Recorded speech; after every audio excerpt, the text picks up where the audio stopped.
Firman-Mu pelita bagi kakiku, terang bagi jalan. Shalom, selamat pagi. Jumpa kembali dalam renungan harian GMI Ebenezer. Dan ketekunan menimbulkan tahan uji, dan tahan uji menimbulkan pengharapan. Kita berdoa. Bapa yang baik, Engkau adalah sumber pengharapan di tengah-tengah kehidupan kami. Kami dapat melakukan sesuatu itu karena Tuhan yang menolong, Tuhan yang menyertai, dan Tuhan yang memimpin. Kami juga bisa menghasilkan sesuatu yang baik dalam hidup. Itu juga karena Tuhan menyertai kami. Kami percaya jika kami sungguh-sungguh hidup di dalam Tuhan, bertekun lewat iman percaya kami, pasti kami dapat menghasilkan buah yang baik. Pagi ini kami akan mendengarkan firman-Mu. Tuhan menolong kami sehingga firman-Mu ini dapat kami lakukan dalam kehidupan kami. Di dalam dan demi Yesus Kristus kami berdoa dan mengucap syukur. Amin. Pagi ini kita akan bersama-sama merenungkan satu tema firman Tuhan, menghasilkan buah. Setiap seseorang yang menanam pohon, tumbuh-tumbuhan, ingin menghasilkan, ingin memperoleh hasil dari setiap yang dia tanam. Beberapa bulan yang lalu kami menabur benih jagung, dan di kebun kami di GMI Ebenezer sudah beberapa kali panen jagung. Tetapi penanaman jagung yang beberapa bulan yang lalu itu tidak menghasilkan, karena sesudah ditabur benih jagung lalu tidak diurus, dan musim kemarau panas sangat panjang sekali sehingga benih jagung itu tidak tumbuh. Ada yang tumbuh pun tidak normal. Lalu kami katakan kita tidak berhasil. Untuk beberapa minggu ke depan akhirnya kami membeli bibit yang baru, dan sekarang sesudah di benih jagung itu ditabur lalu dikasih pupuk dan juga disiram, tumbuh dengan baik. Benih jagung itu perlu perawatan.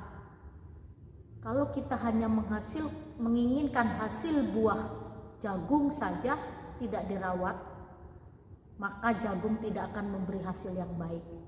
Tetapi jika menanam jagung dirawat sesuai dengan keinginan pohon jagung itu, maka pohon jagung itu akan menghasilkan buah yang baik.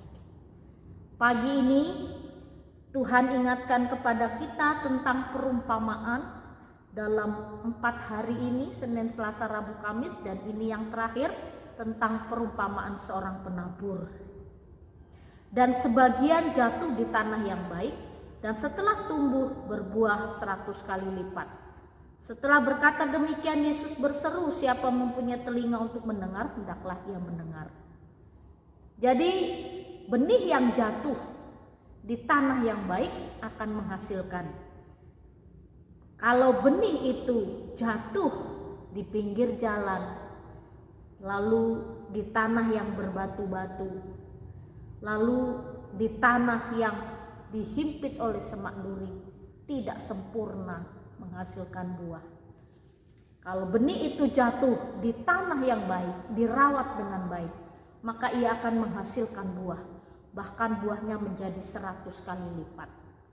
Arti perumpamaan ini, yang jatuh di tanah yang baik itu ialah orang yang setelah mendengar firman itu menyimpannya dalam hati yang baik dan mengeluarkan buah dalam ketekunan. Menghasilkan buah dalam kehidupan kita. Setiap kita anak-anak Tuhan, Tuhan menunggu hasilnya. Bertekun dan menghasilkan buah. Seperti tanaman benih jagung yang ditanam harus lewat proses dari kecil ke besar, lalu akhirnya dia berbunga. Sesudah berbunga dan dapat menghasilkan buah jagung selama 70 hari saja bisa dipanen. Sampai berapa umur kita hidup di dalam dunia, tidak ada satu orang pun yang tahu. Tapi itulah proses kehidupan. Kita harus terus menghasilkan buah. Bagaimana cara menghasilkan buah? Menyimpan firman Tuhan, ditekuni, dilakukan firman Tuhan itu. Sehingga firman Tuhan itulah yang menjadi pedoman dalam kehidupan kita. Jadi Bapak Ibu serta saudara-saudari, mari kita terus menghasilkan buah. Buah yang memuliakan Tuhan sampai 100 kali lipat. Sehingga nama Tuhan dipermuliakan dalam hidup kita, dalam segenap kehidupan kita. Kiranya Tuhan menolong kita, mari kita berdoa. Ajar kami senantiasa, ingatkan kami selalu ya Tuhan, untuk kami terus menghasilkan buah. Buah yang menyenangkan hati Tuhan, buah yang dapat dinikmati oleh sesama kami. Jadikan kami sebagai anak-anak Tuhan yang terus menghasilkan sesuatu yang baik. Di dalam dan demi Yesus Kristus kami berdoa dan mengucap syukur. Amin. Selamat pagi, Tuhan Yesus.